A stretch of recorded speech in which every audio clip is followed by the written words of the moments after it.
HC Tallinnaga liitumine läks võrdlemisi lihtsalt. Mul endal oli plaan siia klubisse tulla. Ma isegi ei jõudnud nagu klubi juhtkonnaga ühendustki võtta, kui see kontakt tuli hoopis vastupidi. Risto võttis minuga ühendust, kuna meil mõlemal on selline küllaltki sarnane vaade sellele käsipallile, siis leidsime küllaltki kiiresti ka ühise keele ja nii see asi läks.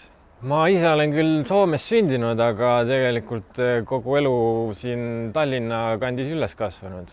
See on mu kodulinn. Ma olen tulnud küll ka mõned korrad Eesti meistriks HC Kehra ridades mängides, aga oma kodulinna eest mängida, selle eest võidelda on hoopis teine tunne. Et võib-olla see kodulinna tunne siis ongi see, et miks ma tahaksin just selles meeskonnas mängida ja miks mul see idee tekkis. Ma tahaksin siia mõistkonda juurde tuua sellist ühtsust ja kindlat mängustrateegiat. Et võib-olla mina oleksin see mängija, kes suudaks siin meeskonnas teha selliseid külma peaga otsuseid ja innustada oma kaasmängijaid realiseerima. Ma arvan, et nad on selleks väga võimelised. Aga just, et seda meeskonda juhtida, koos hoida, ma arvan, et seda rolli ma suudaksin hästi täita. Ma ei liituks selle klubiga, kui ma ei usuks, et see klubi tuleb järgneva 2 aasta jooksul Eesti meistriks.